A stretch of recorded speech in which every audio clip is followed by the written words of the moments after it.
get summers off, but unpaid. So Okay. 4 weeks paid and then summers off. Yeah, and working in video games, I was getting, I believe, 5 weeks paid vacation, but in technology and video games, There's a growing trend also of some places giving, they call it unlimited vacation. About sick leaves, do you have sick leaves in your country as well? Yeah, they recently actually our government changed. What are your thoughts on the Japanese work environment and the way Japanese people work compared to your country? So thank you for your time today. I'm Lois. What's your name? I'm Erica I'm David. Okay, where are you from? from Canada, Vancouver. Canada, Vancouver. Okay. So are you traveling here? Yeah. How long do you plan to stay here? We only have one more day, but we've been doing 2 weeks in Japan. 2 weeks. And are you employed or self-employed? I'm employed. I'm a high school teacher. High school teacher. Yeah, and I'm unemployed at the moment, but was working previously full time. Okay. What was your job? Can I ask? Video game development. Okay. And first, I want to ask you about paid holidays in the country. In Japan, the law ensures a minimum of 10 days of paid holidays per year. After 6 months, we join the company. But most of the people don't take them all within a year. In your country, how much do you have paid holidays in your law? It varies a lot. I think it's minimum 10 days as well. I'm a teacher, so we get like school holidays off. So the Christmas and spring break are paid, so that's 4 weeks. And then I get summers off, but unpaid. So Okay. 4 weeks paid and then summers off. Yeah, and working in video games, I was getting, I believe, 5 weeks paid vacation, but in technology and video games, there seems to be a trend right now towards giving people more vacation time to try to Yes. attract them as workers. So that's higher than average for sure. That's very low, 5 weeks, but you have 4 weeks. Yeah. Very low. And what do you people do with paid holidays in your country? A lot of people travel. A lot of people visit family. Canada's really big, so people often move away from Right. family. So I go back to Calgary where my family lives on a lot of my vacation. Yeah, and travel, like right now we're on her 2 week spring break. Yeah. Right, so, right. That's why we're here Okay. for 2 weeks. Okay. And do you get them immediately after joining the company or some month after you join the company? Usually, I think you get them. You think kind it of varies. accrue them as you Yeah. go. So if you've been there for a month, you've maybe gotten 1 day of vacation. A lot of companies will let you go into vacation debt. So like if you want your vacation before you've earned it, it's fine as long as you kind of work for long enough to earn them back. Yeah, and then if you were to quit, You'd maybe owe you have to owe them money for the time you took off, but didn't actually accrue yet. So Okay, Yeah. I see. And most Japanese people don't use them all due to, but do you have to use them all within a year in your country? Depends a lot. Some Mhm. places you can kind of stack them up. Some places you're forced to take them or else you get paid out. So you'll get paid the equivalent amount if you don't take your vacation. There's a growing trend also of some places giving, they call it unlimited vacation, but it's sort of a scam because then you don't actually have any Right. vacation that you're yeah, owed. and So no one ever takes them. no one takes it if it's unlimited. So it's Yeah. very depends on the company. Depends a lot. But I Yeah. think the mandatory from the government is 2 weeks. So you need 2 weeks paid. Oh, so you need to use And I 2 think weeks. you would get paid out if you don't use your 2 weeks. Yeah. By law. and even like the video game company I was working for while I was there went from being you could accrue them year over year, but then they had so many people never taking their vacation that they actually changed the policy to they needed you to use it that year, and then from then on in they were Okay. gonna make that so you Okay. had to use it Yeah. right away. Okay, I see. So how about you? Do you use them all within a year? Yeah, because I'm The a teacher. teacher, it's like I'm off whether I do anything or not. So even if there's no work to go to because school's on break, so All right, Yeah. school closed, right? school closes, so you get them anyway. So yeah, I use all my vacation. Okay, okay. Yeah, and then I would try to keep up with her whenever I have a Yeah, job. So like so- I would be taking as much vacation as I was offered all the time. I see. So you're a developer video game, right? Yeah. So has your boss ever discussed about your work holidays plan with you when you apply to them? Yeah. There would definitely be you had to submit an application for your holiday time, and then you would either get approved or not approved. Where I was, it seemed like everything got approved, but I definitely heard stories of people in other companies having trouble getting things approved. Yes. And I've definitely heard that from our friends who work in other Yeah. jobs that they work in positions like one of our friends worked for a ferry, and that ferry didn't have enough employees, so they would often deny vacation for Oh, their really? Yeah. for their Even if you ask for it like months and months in Yeah. advance. Right, okay. Yeah. And do your boss contact you about work while you're on vacation? mine never did. I've had jobs where that was Yeah. the case. I think it really depends. They're Yeah. not really supposed to. Like, you're supposed to Yeah. have vacation time, but lots of people would get Oh, okay. contacted. It really depends what kind of work you do and whether there's Right. important things happening while you're away. Mhm. Right. Okay. About sick leaves. Do you have sick leaves in your country as well? Yeah, they recently actually, our government changed it so everyone is mandated 5 days of sick leave, because Okay. before it was based on your job. I get quite a lot. Again, because I'm a teacher, kids are sick all the time, so teachers get sick all the time. So I get, I think, 15 per year, and they Oh. stack. So I think I have like 70 in the Okay. bank right now. So you can carry over to the They next carry year. over. That's unusual though. Yeah. I think you had 10. Yeah, I had Yeah. 10, so I had 5 from the government and then 5 additional Hmm. ones.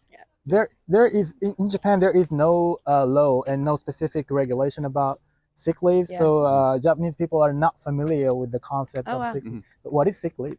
So if you're sick, you can just not go to work. Mhm. It's great. Like, I think especially after COVID, people became a lot better about taking leave when they're sick, and it's, you need to get better, and also you want to not spread your illness to your Mhm. coworkers. Yeah. So I think the culture's changed in Canada, where people are taking more sick leave than they used to, It's Mhm. aside from paid holidays, right? aside from paid Yeah. holiday. And the expectation is you have to be sick. If you try to take a sick leave while you're actually on vacation, you could get in a lot of trouble from Okay. your work. Okay. Yeah, especially as a teacher, because I have to get a substitute teacher in. If I did that, I could be fired for Okay. taking sick leave and then going skiing or something. If they Okay. caught me, you'd get into a lot of trouble. Is it paid full amount of your salary? Pardon? Is it paid full amount of your salary? Yes. Mhm. Although Canada has a program through employment insurance where if you got like long-term sick, if you got cancer or something, you can get through the government sick leave that's paid at a lower percentage. Okay. So that would be if you had a long-term disability, so cancer treatment or some kind of injury that made you unable to work, and that could go on for a long time. You just need more documentation and paperwork. So to even get if you have a paid leave. high fever for 1 day or 2 days, is Yeah, it paid full It's amount? paid full Okay. amount. Yeah.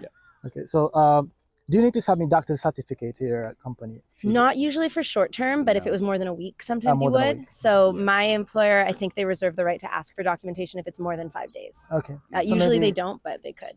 Yeah. So maybe 1 day, 2 day, Yeah. you don't need to. Yeah. no. And the understanding is, like, if you want 1 day, even if we call it like a mental health day, if you just need a day off, Oh. most Mhm. workplaces are kind of okay with you using your sick leave for Oh, that, really? as Mhm. long as you are staying at home and recuperating. Yes. Mhm. I think more workplaces are becoming okay with that as a sick leave okay. use. So what happens if you take sick leave like 1 month or 2 months? Would it affect your career or promotion? Yeah, that would be more in the like employment insurance type of sick leave, where we call it long-term or short-term disability, and that would probably affect things because you're not at work and I see. able to I progress. see. Okay. So in Japan, since we don't have sick leaves, so if you get high fever or flu, you need to use our paid holidays. Okay, yeah. So we only had 10 paid holidays for a year, Mhm. but that's decreasing if Oh, you wow. use that. Yeah. So what do you think about this compared to your country? That doesn't sound great. I think it's important to have sick leave. Yeah. I know, like, as a woman, I have friends that need to take sick leave for their period cramps, Yeah. and I think that's really, unfair if you're using your holidays for that, Yeah, right. right? So there's lots of things that people can be going through where they need those sick days, and it's different than having time to spend with family or go on vacation or things like that. Okay. So regarding overtime, how many hours do you work per day, and how many days do you work per week? That depends a lot. I generally I was at a company where they were pretty good about being, if I worked 10 hours on one day because I was working on a deadline, then I could work 6 hours the next day to take time off, basically, because the expectation is 8 hours a day, 5 days a week. So 40 hours. Yeah, Yeah. yeah, Per week. work week. Yeah, so I would generally just work in that zone and not get paid overtime if I worked more. But the expectation was that I wouldn't work that time. I But see. very different for teaching. Yeah, I teach from 8:40 to 3 every day Mhm. with a lunch break that's about 45 minutes, but I often run clubs and things through my lunch break. But then all the planning and marking and everything happens outside of that. So it really depends on what I'm teaching and if I've taught it before and those kind of things. I usually work 4 to 6 hours on a Sunday Okay. to kind of catch up on my marking, and then I usually stay at school till about 5, so probably more than 40 hours a week. But then I have summers unpaid, so Okay. kind of balances out in some ways. So do you work overtime? It's not called overtime in teaching. It's sort of part of the expectation of the job is that our actual hours are less than 40 hours a week, right? If you only work the hours you're teaching, that's more like 25 hours a week. So it's kind of your choice how much work you're putting into it. and you don't get paid extra if you work more hours. So there is any law regulating overtime in the country? There is in jobs that are hourly. So there's a difference between salaried and hourly jobs. If you're salaried, you can kind of be asked to work as much as you want or as much as your boss wants you to, and you can choose to leave that job if you think it's too much. If you're an hourly employee, then there's rules about overtime. If you're over 8 hours a day, I think you need overtime pay of time and a half or something. And if you're over 40 hours in a week, you need overtime pay. I see. But it's regulated in different ways based on the sector. So in Japan, people work overtime often, and one of the reasons for frequent overtime is it's often difficult to leave until your boss or seniors leave. So if you finish your job, but your coworker is still there, it's gonna hesitate to leave earlier. Yeah. So how is it in your country? Do you have that kind of culture? In some industries, yes. I think if you're a lawyer or in certain accounting or business kind of spaces, I think it's definitely like that.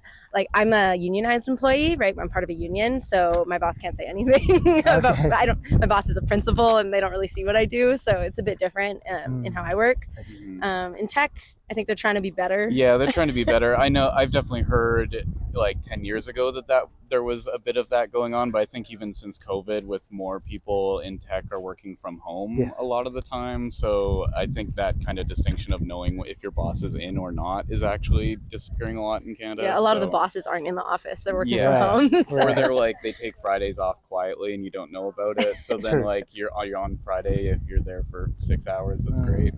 It's a little more complicated in those spaces. Yeah. And in Japan, there is also a practice called unpaid overwork, which employees do not get paid even if you work additional 15 or 30 minutes, sometimes an hours. And the survey shows that about 40% of the people in Japan work average of 18 hours of unpaid overtime per month.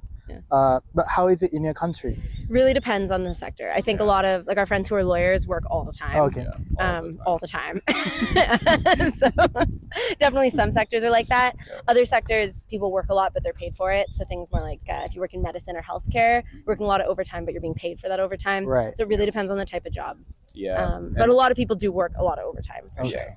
Yeah, and like I worked in theater for a long time, and in theater it was similar type of thing. It's like I would work a 18-hour day, 3 days in a row to put on a show, but I was paid overtime for every. You're paid for minute. like 3 days of work for one day because you're working so many hours. Yeah. I see. Okay. So regarding about perspective of work, in Japan, there's an expectation to sacrifice your personal time for the sake of contributing to the company. Do you have a sense of similar loyalty to the company in the country? I don't think in the same way. I know that's something I've read about in Japan, and I think there's definitely people that feel that way or people that are really trying to move up, but it's not baked into the culture in the same way. I think people do value their free time and their time with their family. Yep. And especially after COVID, I think people are valuing that more and trying to hold on to it as we go back to more normal work. So but it's complicated. I think there are a lot of people who do really push themselves for that, and I think that's a really active conversation right now in Canada. It's not so much out of loyalty to the company though, it's more about trying to get ahead and trying to get your own promotion. Yeah, get promoted and move up higher. It's I think less about loyalty. Okay. Yeah. And last question, what are your thoughts on the Japanese work environment and the way Japanese people work compared to your country? I don't know that much about it, but I have heard that it's really high stress and people give a lot of themselves to their companies. And as someone who's in a union where I have a lot of protections about my time, I really appreciate that. And I think it's really valuable. And so I think that must be hard having so much pressure to work all the time. Right. Mm-hmm. Yeah, like you're talking to two people who really value their free time, and like I think even in our country where we put more emphasis on finding our free time together and balance and things like that. So we're maybe not the best people to ask about that, because I'm sure some people would say they don't value it in the same way. But but it's definitely a 50-50. Some people do, some people don't. So. Right. So is it majority to like to push your life to the work in a country, or like? I don't think so. I don't think so. Not majority. Maybe before COVID more. I think since COVID, people are finding different things that they're valuing, but like a lot of people are working from home because they can cut out their commute time. So even if they're working really long hours still at home, they save 2 hours a day for that commute time. Or maybe they're, getting like Fridays off and spending their weekends that way. So I think people really are kind of trying to claw back that free time and that balance in their life, especially since COVID. Yeah. Okay. Thank you. Yeah, great. Yeah, thanks so much.